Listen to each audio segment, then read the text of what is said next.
ao Café Filosófico e hoje eu converso com o professor Aristotelino Monteiro Ferreira, do Departamento de Ecologia. Bem-vindo, Aristotelino. Obrigado.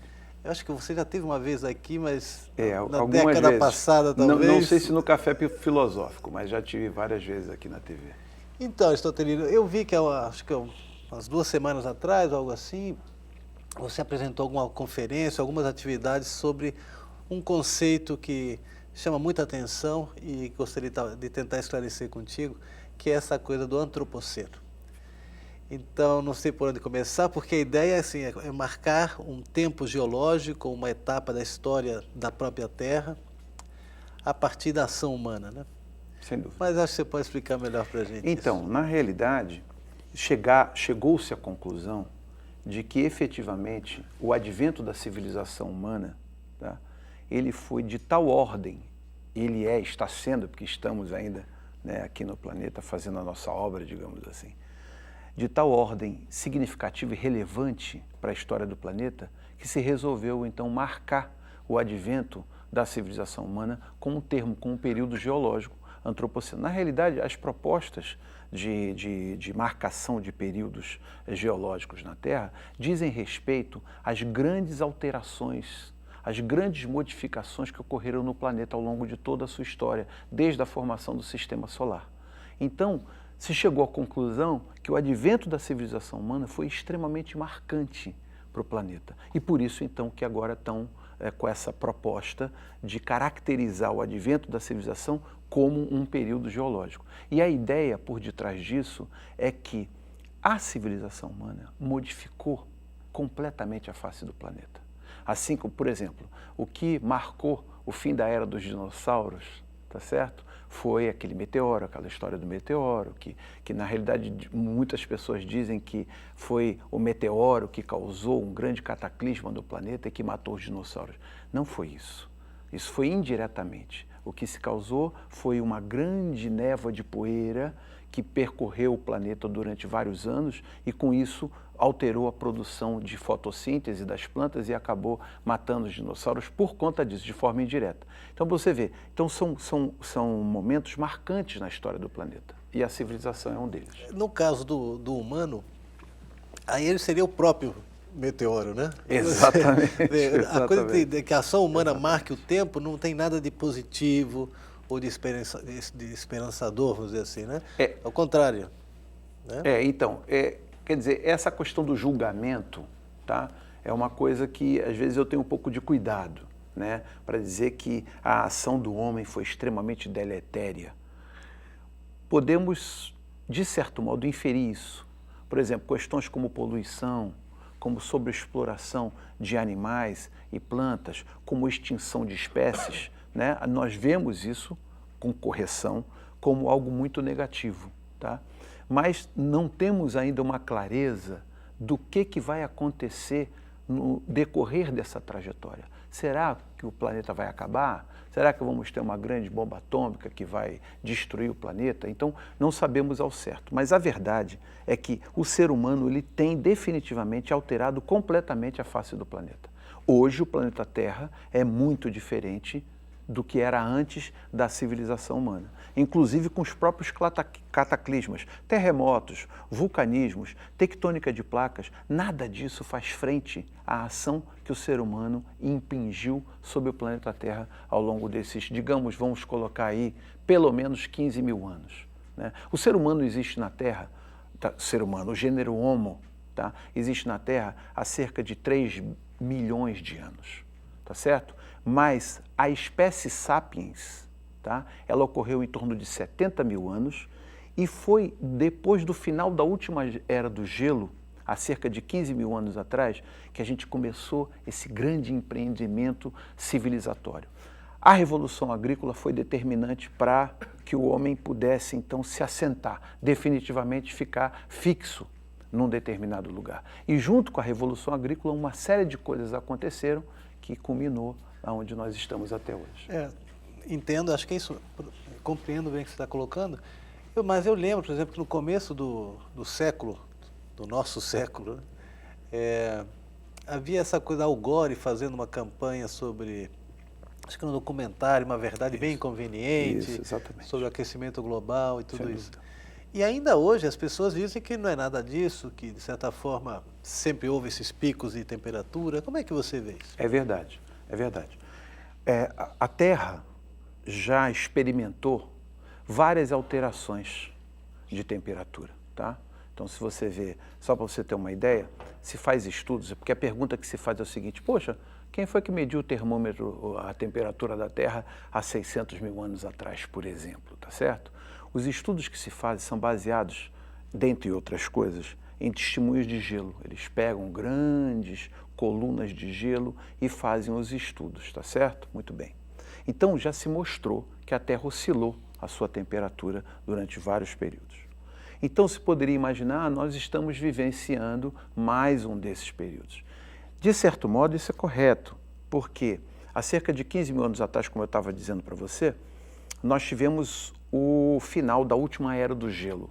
Então, nós estaríamos vivendo agora um período interglacial e teríamos, então, mais uma nova era do gelo. Normalmente, as últimas eras do gelo, elas se entremearam períodos interglaciais de 20 mil anos. Então, estaríamos chegando perto desse 20º milésimo mil ano, né? Então, o que aconteceria? Nós estaríamos prestes a viver uma nova era do gelo. Com o aquecimento global, a perspectiva é de que isso não aconteça, de que talvez nós não tenhamos essa nova era do gelo. O que para alguns poderia ser interessante: poxa, o planeta não vai ficar tão frio, tá certo? Mas a questão é que, junto com isso, tem toda uma alteração climática no planeta que as pessoas dizem: não, isso aí é um fenômeno comum, é um fenômeno normal. Só que nós nunca vivemos um aumento, uma variação de temperatura tão rapidamente. A variação de temperatura está sendo muito acelerada em comparação com os estudos anteriores feitos a partir, por exemplo, de estudos de amostras de gelo. Então, existe uma base científica muito forte, muito robusta, mostrando de que existe um aquecimento global. O que se questiona é o seguinte: esse aquecimento global é por causa humana, tá? Hoje, praticamente é consenso da grande, imensa maioria dos cientistas de que sim. Existe hoje, pelo IPCC, a última avaliação, que seria 99% de possibilidade de que realmente haja uma causa humana por detrás do aquecimento global que nós estamos vivendo hoje. Você remetia, por exemplo, ao início da agricultura, Sim. como um marco importante para se determinar essa era toda, né? Sim. Isso, pensando hoje em dia, isso teria a ver, por exemplo, com a massificação da indústria, do agronegócio, do uso de agrotóxicos, da manipulação genética de sementes? Sim, sim, sim. Na realidade, a revolução agrícola, evidentemente, que tem toda uma implicação da natureza que você acabou de colocar, de questões técnicas envolvendo a domesticação de animais, envolvendo engenharia genética, tá certo? Uma série de questões técnicas. Mas tão importante quanto essas questões técnicas foram as questões sociais. Foi a mudança da dinâmica da sociedade humana. E isso teve uma série de reflexos. Na realidade, eu poderia dizer, quer dizer, a ideia não é minha, que nós vivemos 3 grandes revoluções. Tá? A chamada revolução cognitiva, que aconteceu há cerca de 70 mil anos atrás, quando o ser humano deu um salto cognitivo, a ideia do uso da linguagem, do fogo, depois a revolução agrícola, essa que nós estamos falando agora, e finalmente a revolução científica. A revolução científica é filha da revolução agrícola. Entendeu? Quer dizer que, então, nós não podemos ver o advento da agricultura apenas como uma grande somatória de técnicas importantes para a produção de alimento. Ela foi muito mais do que isso. Ela mudou a face da civilização. Os impérios não teriam existido se não fossem a Revolução Agrícola. Não haveria essa ideia de um ser humano explorando o outro se não fosse a Revolução Agrícola. Entende? Então, a Revolução Agrícola ela teve uma importância fundamental, não apenas na questão técnica, mas também na dinâmica, no funcionamento da sociedade. Como o ser humano lida um com o outro, como o ser humano vê a natureza. A nossa relação com a natureza mudou completamente. Nós tínhamos uma visão de mundo animista, onde os rios tinham uma existência como se fossem pessoas, como se fossem indivíduos. Os seres humanos pré-históricos conversavam com o rio, conversavam com o sol, porque eles entendiam que eram espíritos como eles mesmos. Tudo isso mudou. Tudo isso mudou depois da Revolução Agrícola. O ser humano tomou um gosto por dominar a natureza. Na realidade, não se tratava apenas de tentar encontrar maneiras de convivência pacífica com a natureza. Se tratava de subjugar a natureza. E tudo isso tem origem na Revolução Agrícola. E já no caso da Revolução Científica, essa tentativa de domínio também se caracteriza por uma tentativa, não uma tentativa, mas um afastamento da natureza. Né? Sem dúvida. De certa forma, o homem passa a ver a própria Terra como distante, como objeto. Corpo, né? O próprio corpo. Aquela frase célebre do Descartes, quando ele diz, penso, logo existo, é uma frase extremamente emblemática, porque ela está mostrando muita coisa numa simples frase como essa. Quer dizer, a minha existência, ela só se caracteriza, ela só se concretiza porque eu tenho um logos. Entendeu? Então, a própria consideração do homem em relação ao seu próprio corpo já mudou. O que era mais importante era o logos. O corpo já era uma coisa secundária. Agora, entenda o seguinte, imagine você já não ver o seu corpo como algo tão importante. O seu pensamento, sim, é muito importante.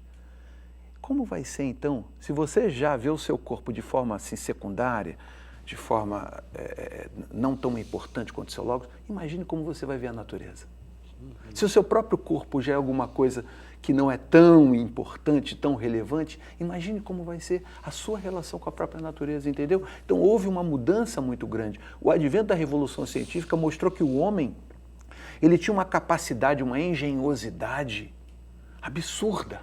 Tá? Eu vou contar uma historinha bem rápida para você, se você me permite, para você ter uma ideia disso que eu estou te falando. O DDT, todos nós sabemos hoje que o DDT é um tipo de substância extremamente perigosa, danosa à natureza e tudo isso. Muito bem. Há algum tempo atrás, digamos uns 50 anos atrás, os jovens, quando iam para as Forças Armadas, tá? Eles tomavam um verdadeiro banho de DDT. Eles iam para uma sala, se despiam e era colocado um jato de DDT no corpo deles para poder higienizar o corpo, para poder eliminar todo tipo de micro-organismos, de ácaros, qualquer coisa que ele trouxesse da rua. Onde mesmo? Quando fossem servir as Forças Armadas, servir o Exército, servir a Marinha. Tá? Para você ver como eles viam o DDT como uma grande obra humana. Porque, na realidade, o DDT era a grande substância que você poderia absolutamente ter controle sobre as pragas. Entendeu? O ser humano ia ter controle total. Mas isso eles também alegam com relação aos agrotóxicos hoje, sim, né? Que vão acabar com a fome. O DDT, inclusive, é usado no Brasil. Tá? A proibição dele é só pro forma. Tá? Então, o que acontece? Era essa engenhosidade toda. Até que uma bióloga, uma baixinha, pequenininha, chamada Rachel Carson, resolveu escrever um livro fantástico chamado Primavera Silenciosa. E nesse livro ela conta a história do DDT. E no próprio título do livro, ela já diz o seguinte, por que o livro é chamado Primavera Silenciosa?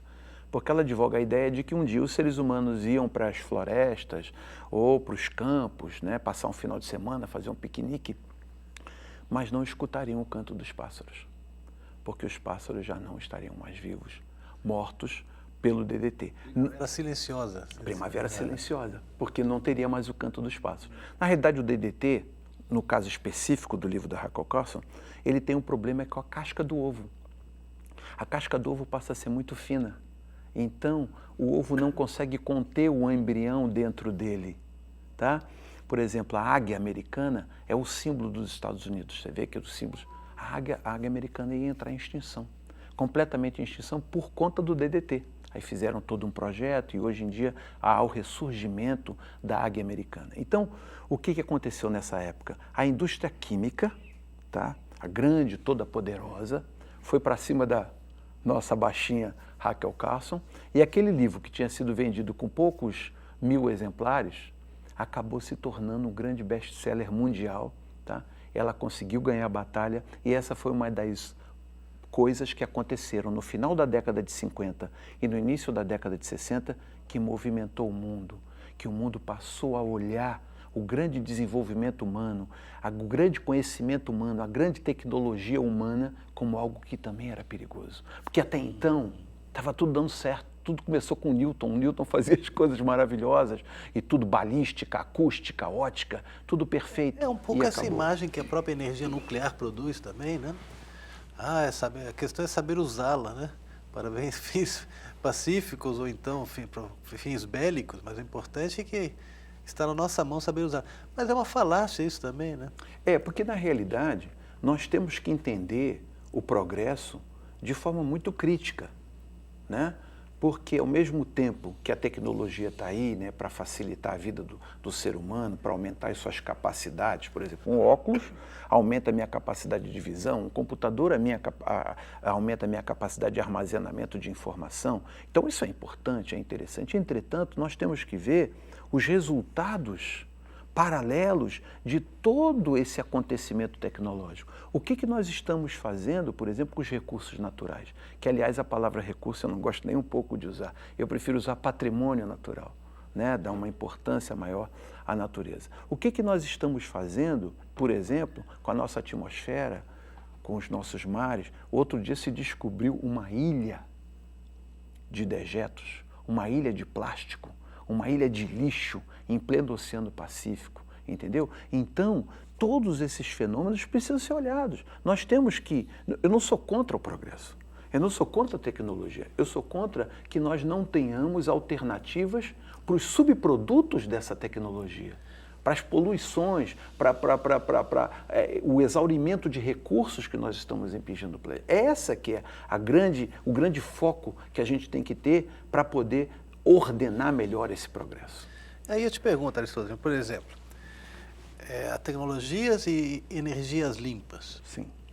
Sempre se diz que a energia solar ou energia eólica, ela não polui e tal, mas tem também certos inconvenientes. Eu sempre repito várias vezes, tentando ver se eu consigo pessoas que possam conversar sobre isso, que é o caso, por exemplo, do norte do estado, na região de Touros ou Rio do Fogo, São Miguel do Gostoso, isso.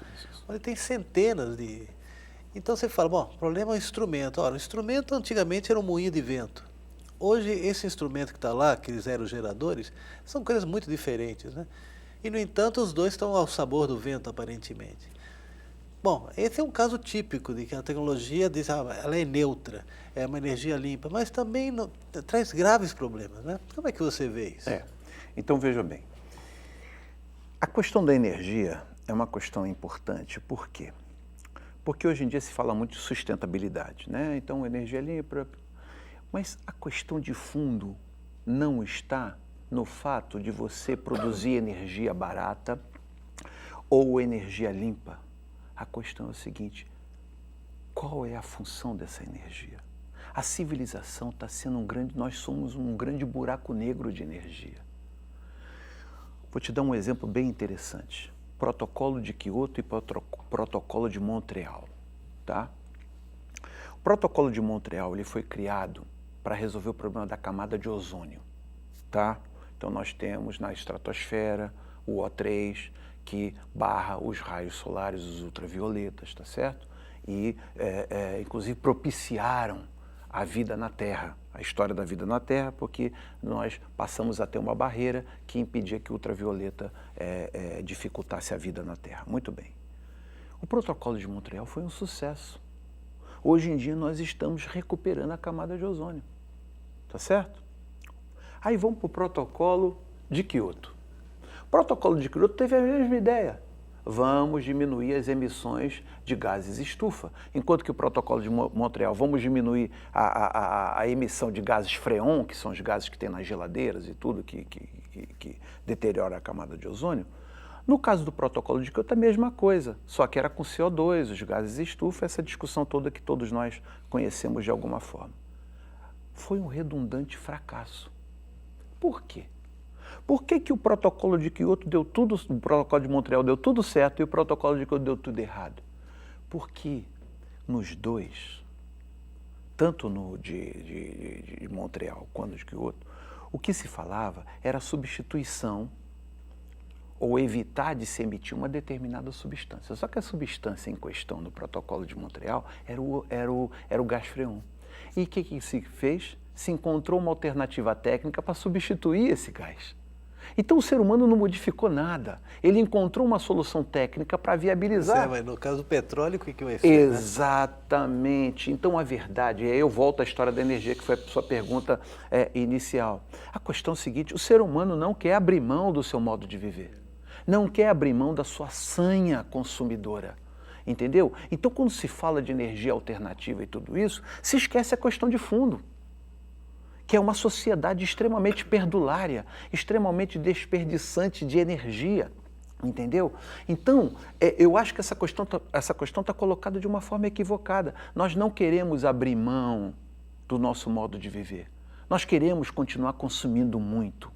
Então, a questão da energia alternativa é só uma maneira, vamos continuar sendo como somos e só vamos produzir um tipo de energia um pouco mais limpa. Mas essas alternativas são interessantes, mas muito mais interessante, muito mais fundamental é nós revermos a nossa maneira de lidar com o mundo, a nossa maneira de viver a vida. Isso sim é que seria uma grande questão para se colocar no debate, na nossa agenda. Entendo. E preocupante quando você fala assim que nós não queremos mudar nosso modo de viver e tal, estamos acostumados com isso, mas aí eu pergunto, que nós é esse, quer dizer? O Estado também é parte desse nós, né? E o Estado não tem muitas atitudes que nos levem a pensar a vida, né? O mundo que queremos viver de outro modo, né? Então, esse nós já está um pouco formatado, né? Assim, no meu entendimento, na realidade, o Estado somos nós. Quer dizer, pelo menos nas democracias, tá? O Estado, na realidade, é um grande pacto que a própria sociedade faz. Quer dizer, quem nos governa? As pessoas que nós colocamos lá para nos governar. Quase sempre. Entendeu? Então, nós não podemos criar uma situação, o Estado é uma coisa, eu estou aqui, o Estado está ali. Né? Eu posso, enquanto indivíduo, enquanto cidadão, interagir, me organizar, para que eu possa ter um Estado mais parecido com a minha leitura de mundo. Entendeu? Então é importante que nós tenhamos essa interação, é importante que a sociedade se organize. Eu vou dar um dadozinho bem interessante para você. Alguns anos atrás foi feita uma pesquisa na Alemanha com as jovens alemãs. E perguntaram para as jovens alemãs qual seria o perfil de namorado que elas gostariam de ter. Tá? Então tinha vários tipos de perfil. E as jovens alemãs escolheram, sabe qual o perfil que elas escolheram? Daquele rapazinho que anda de sandália, de bermuda, que anda de bicicleta, que é vegetariano, entendeu? Cara, eu vi essa pesquisa e eu fiquei, uau, que maravilha, se essa moda pega, isso vai ser fantástico. Por quê? Porque, qual era a ideia por detrás disso? Você lembra da faixa etária dessas mocinhas? Sim, eram jovens em torno de 15 a 20 anos. A geração do milênio, né? Sim, sem dúvida, já em pleno terceiro milênio, entendeu? Então, o que eu quero dizer com isso é o seguinte, se o jovem alemão, se o rapazinho alemão vê que para ele namorar uma jovem alemã, ele precisa ter uma visão um pouco mais amistosa com relação ao impacto que ele causa na natureza, no planeta, ele vai começar a mudar. Então, o que nós precisamos é de mais jovens alemães, entendeu? Com essa visão de um mundo menos belicoso, de um mundo menos competitivo. E aí nós vamos automaticamente mudando o nosso comportamento e mudando a nossa sociedade. O que nós precisamos é disso, uma releitura da nossa visão de mundo que vai certamente se refletir nos governos, que vai se refletir na nossa sociedade como um todo, nas escolas, no sistema educacional, no sistema de saúde, vai ter repercussão em toda a gama da atividade humana. Aristotelino, você trouxe um livro que você estava me recomendando. Eu queria que você mostrasse um pouco, falasse um pouco com prazer, com prazer. Porque o público pode ter acesso sem dúvida. A esse material. Sem dúvida, sem dúvida. Então, esse livro é um livro extremamente inteligente, muito bem escrito e tem uma proposta que eu acho que vale a pena nós termos uma atenção sobre ela. O nome do livro é Homo Deus, tá? De autora, a editora é a Companhia das Letras, tá certo? Inclusive tem aqui na nossa livraria aqui da universidade, tá certo? Ele foi feito pelo Yuval Noah Harari, tá? Que escreveu um outro livro também, muito interessante também, chamado Sapiens. Tá? Esse é o segundo livro. A proposta desse livro é começar a olhar o futuro da humanidade, a projetar para frente que tipo de sociedade humana nós teremos no futuro, que tipo de perspectivas nós teremos para a nossa relação com o planeta, a nossa própria dinâmica da sociedade, ou seja, o que vai acontecer com a civilização humana no futuro. E ele tem propostas extremamente inquietantes a respeito do que vai acontecer, por exemplo, com a morte. Quais são os grandes projetos humanos para o futuro? Um deles é o projeto da felicidade. Como é que o ser humano está encarando o advento de você ter uma vida mais feliz, ter uma vida menos estressante? Então, é um livro que vale a pena, fica a dica. Fica a dica, a indicação bibliográfica. Aristotelino, nosso tempo chegou ao fim, o tema realmente é muito instigante, talvez você volte mais uma vez para a gente conversar com mais calma. Obrigado pela sua presença. Eu que agradeço. E você que está em casa já sabe que semana que vem tem mais. Até lá.